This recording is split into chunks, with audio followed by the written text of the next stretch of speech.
Good afternoon, everyone, and welcome back to the global stage right here at Switch 2025. As I should say, buenos dias, hola to our friends from Barcelona and Catalonia, because this is all about Barcelona for this next market access session. As we're calling it, what's going on in Barcelona? Everything, everywhere, all at once. And to kick things off, let's welcome our keynote speaker, ladies and gentlemen. Without further ado, Jordi Maluquerde Motes, Director of Catalonia TNI, Singapore.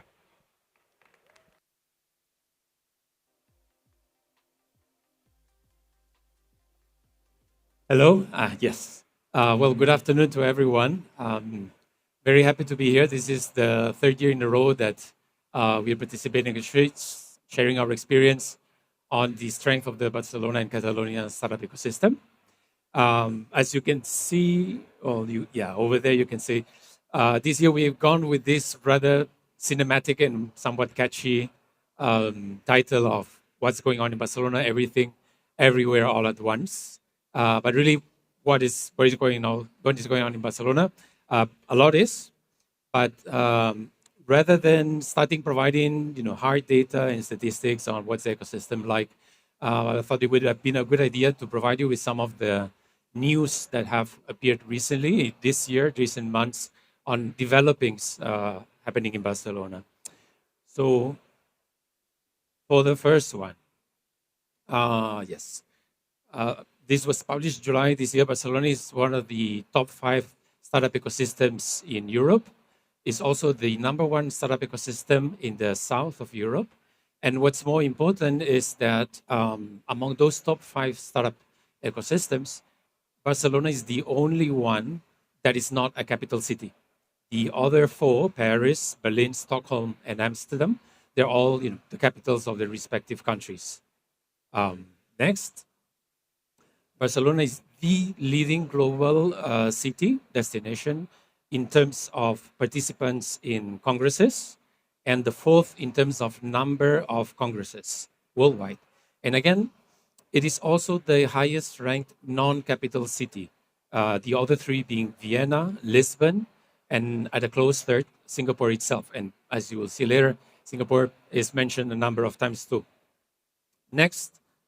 This was published just last month of September.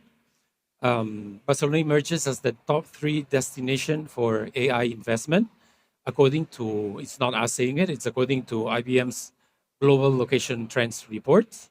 And again, just behind 2 capital cities, London and of course, Singapore too. And the last one, the state of Catalonia, which is the state of which Barcelona is the capital of, the main city of, ranks 2nd worldwide in terms of attracting investment to its digital health sector. And in this case, the leading hub would not be an actual capital city, but the American city of Boston, which is, as you know, long been the global benchmark in this sector. Yeah, some of you may think, how is this relevant to Asia? Won't investors in a European city like Barcelona be mostly from other European countries, perhaps North American? Well, if we were to look at it from a share point of view, percentage point of view, that would probably be the case. But by no means investors in Barcelona are only from the western side of the world, but there's actually a lot of interest from Asia itself. And this next slide will provide you with some of these relevant cases all in this year, 2025. So the first one would be this innovation agreement signed between Huawei and the city of Barcelona, supported by the IT Academy of Barcelona Activa and Huawei Spain Academy, which in turn is the first of its kind in Europe. The only so-called Huawei Academy in Europe is currently in Barcelona. The second one, the Japanese cybersecurity Trend Micro, choosing Barcelona for its Southern Europe strategic hub. Third, the automobile giant, Chinese giant Chery, also establishing its R&D center at the neighboring city of Cornellà de Llobregat. Or the third one, a very particular case, an actual university the University of Hong Kong, establishing its first European campus in Barcelona too. So the question here is why, and that's why we're here today. What is there in the larger Barcelona area that makes it become an attractive destination worldwide? It could be any of this. It could be the Mediterranean Sea and its beaches. It could be the snow-capped mountains of the Pyrenees, museums, architecture, perhaps gastronomy.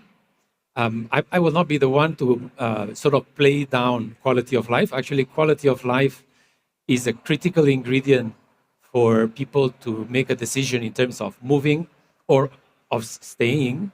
And from that point of view, I think Barcelona offers one of the best offers that you can have worldwide. And I'm actually lucky, I can say personally, I'm lucky to say that while I live in Singapore that has such an offer too, I do spend substantial amount of time every year in Barcelona, which is the city where I was born. But however important these are, of course, they're not the main factors that I wanted to emphasize today. So for that, let me start by providing a bit of reference of what is Catalonia today in relation to the overall of Spain. It just crossed the 8 million population mark. That would be about 16% of Spain's, yet 19% of Spain's economy, of GDP, of Spain's economy. But it is in other measures where it really kicks above its weight. Catalonia has over a quarter of the total Spanish exports, and it received 30%, over 30% of the EU Horizon funds allocated to Spain. And it filed also nearly 35% of the Spanish patent applications in Europe. It is therefore a tremendously innovative region with close to 9,500 deemed innovative companies in sectors like ICT and electronics, the larger one, business services, machinery, food and beverage, and health, with a strong showing of technologies such as big data and AI as the most used technologies, followed by IoT, cybersecurity, cloud, and recycling and recovery. More importantly, it is also home to 160 digital innovation hubs. These would be, and I quote here, foreign investments in digital product development, R&D, innovation, or prototyping, with dedicated teams and an international reach, excluding those solely on commercial value chains. So in other words, hubs that conduct one or another form of R&D, but not just sales offices. And here you have a quick guide that given the number of logos in this slide, I would expect that perhaps all 160 of them are here. Majority, as you would expect, are in the digital economy and industrial systems area, with substantial numbers also in health, audiovisual and video games, F&B, chemicals and packaging, and even financial services.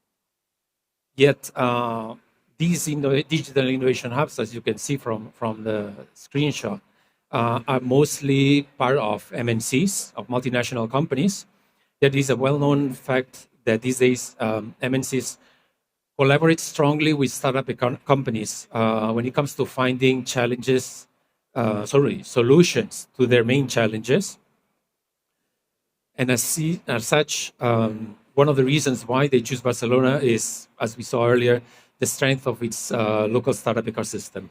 There's a lot of data on this one slide. Let me just cut short by emphasizing particularly what you see at the right top area, that about 340 of these startups, which is about 16% of the total, are in an area of deep tech technologies. And out of these, about half of them are specifically in the health tech area. Another key area, oftentimes controversial, but undeniably critical to a successful ecosystem, is that of talent attraction. Barcelona also does well here, attracting mainly educated talent, 60% of which are master degree holders. and also managing to retain it, which is equally important, with nearly 75% of them having spent a minimum of 3 years or more in Barcelona. And the last and main area I wanted to touch on is that of tech infrastructure and R&D. Both MNCs and startups need talent.